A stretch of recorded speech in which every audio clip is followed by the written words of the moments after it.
But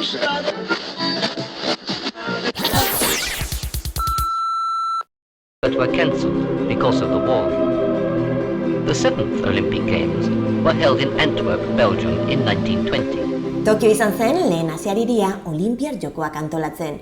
1964ko efemeridea giltzarri izan zen Japonia aro modernora bultzatzeko. 57 urte geroago berriz ere heldu dio estatxari eta irtera puntuan dago, prest, sua ez ezik herritarren eta kirolzaleen ilusioa pizteko gogoz.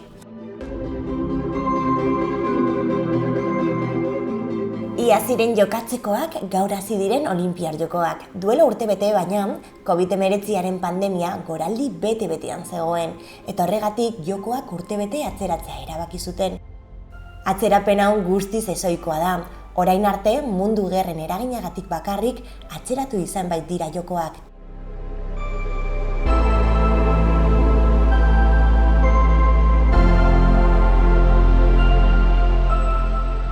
COVID-19 guztiz baldintzatutako Olinpiar Jokoak izango dira Tokiokoak, eta hori ikusi ahal izan da irekiera ekitaldian.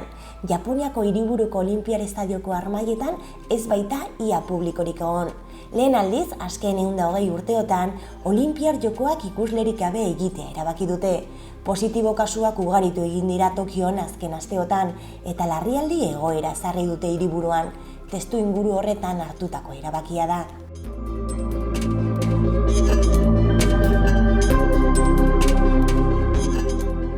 Zuzi Olimpikoaren erreleboak 121 egun iraungo ditu. Bidaia 25ean hasiko da Fukushiman. Helburua balio olimpikoak Japoniatik hedatzea da, eta nola ez, zuzia azkenen mugara iristea, Frantziara. Baina asterako ez dugu helmugan jarriko fokua, eta aurtengo zenbaki potoloak ekarriko ditugu gogora. Olinpiar Joko hauetan lehiaketen errekorra gaindituko da. Izan ere, 33 kirol, 50 diziplina eta 329 ekitaldi izango dira guztira, 53 egoitzetan banatuta. Az dadila kirol festa!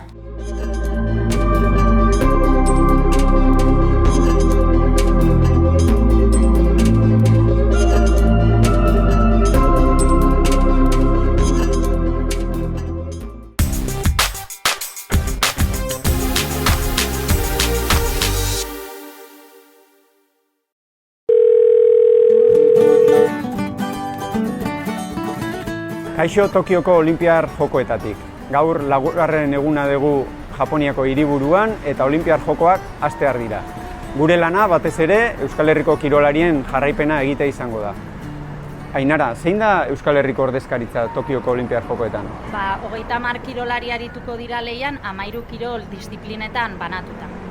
Olinpiar Jokoetan arrakasta dominetan neurtzen da. Euskal Herriko ordezkaritzatik zeinek izan ditzake dominak lortzeko aukera gehien?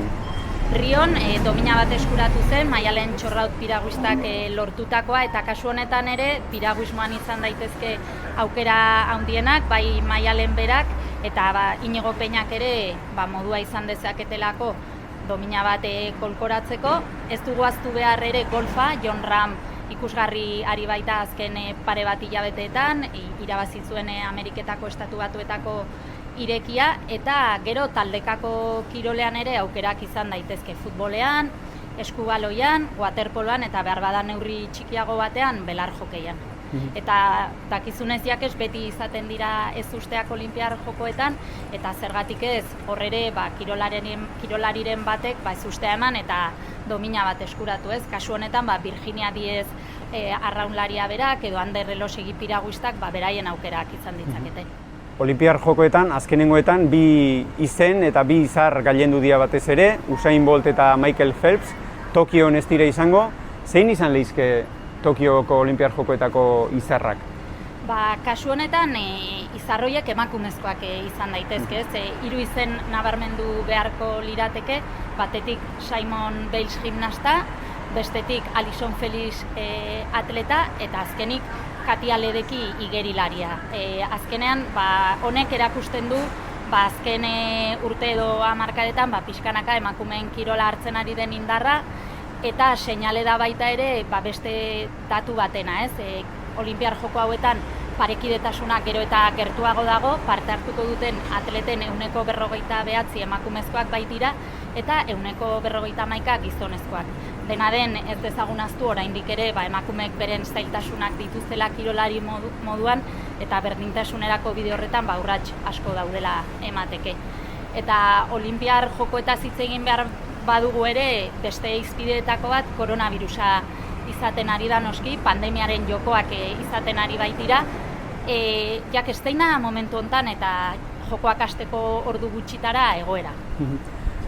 Jakina zen Olinpiar Jokoak larrialdi egoeran egingo ziala, Tokiok larrialdi egoera izendatu zuen Olinpiar Jokoen garairako, baina azkenengo egunetan ikusten ari da kasuen gorakada nabarmena. Atzo ia 2000-ra iritsi zian. Eta hor kontutan hartu behar da, alde batetik, ea Olinpiar Jokoek zer nolako eragina izango duten izurritaren bilakaeran Tokion, aintzat hartu behar da, 80.000 lagun datozela Tokiora Olinpiar Jokoen aitzakian, tartean Geroni, eta gero bestetik, azkenengo egunetan, 77 kasu positibo atzeman dituzte Olinpiar Jokoekin zerikusia duten lagunen artean. Horietako batzuk Olinpiar hirian bertan. Orduan esan daiteke, koronavirusa ere iritsi dela Olinpiar Jokoen bihotzera, Olinpiar hirira. Horrek esan nahi du, antolatzaileek antolatutako burbuilak baditula zirrikituak. Eta koronavirusak eragina izan dezakela Olinpiar Jokoen funtzionamenduan. Eta zailtasun, jada aukera dugu Olinpiar Joko hauek gertutik jarraitu ahal izateko, berria hasiera ekitaldian izango da, eta emango dizuegu horren berri. Sayonara Euskal Herria!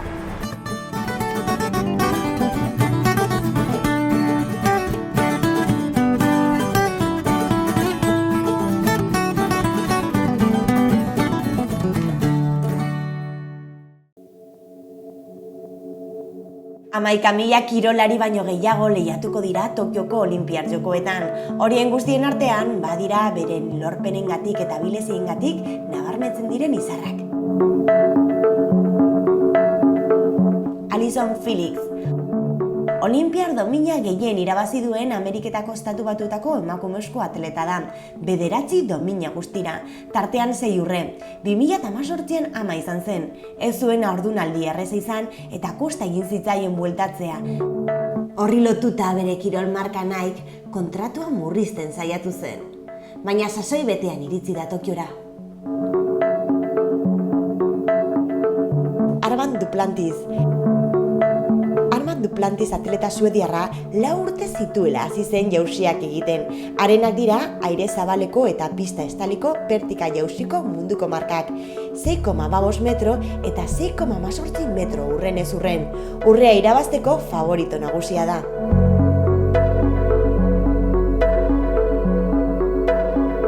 Eliud Kipchoge, 9 aldiz irabazi du munduko maratoi ospetsuenetan eta 2016an urrezko domina bat irabazi zuen Rioko Olinpiar Jokoetan. Harena da munduko markarik onena 2 ordu minutu bat eta 39 segundu. Eta lasterketa gauzatzeko baldintzengatik homologatua izan ez bazan ere, Kipchoge izan zen maratoia 2 ordu baino gutxiagoan osatzea lortu zuen lehen korrikalaria. 2019an lortu zuen hori.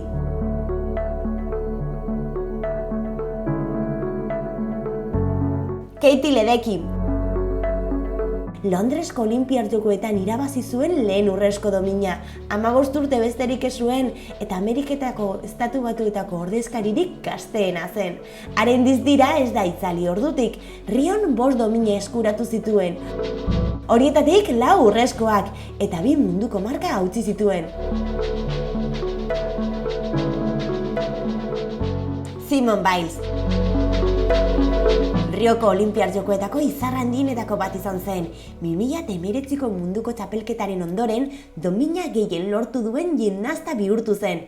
Bere ibilbidean 25 domina eskuratu ditu guztira, horietatik 19 urrezkoak.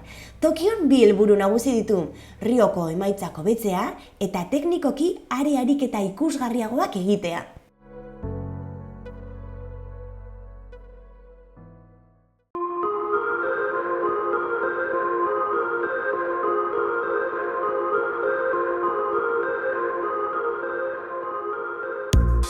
gaude ontako, badakigu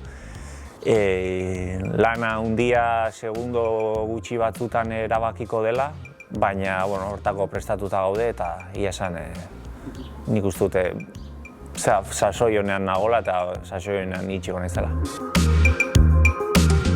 Sumatzen da urte olimpikoan jendeak oso serio hartzen dula eta orokorrean ikusi dut maila oso altua eta iruditzen zaite Tokioko lehiaketa izango dela oso maila altua. Gertatu daiteke edozer gauza, hori garbi dago, baina gero badakizu fuerteak zeintzu diren eta horiek aurrean egongo direla segurua.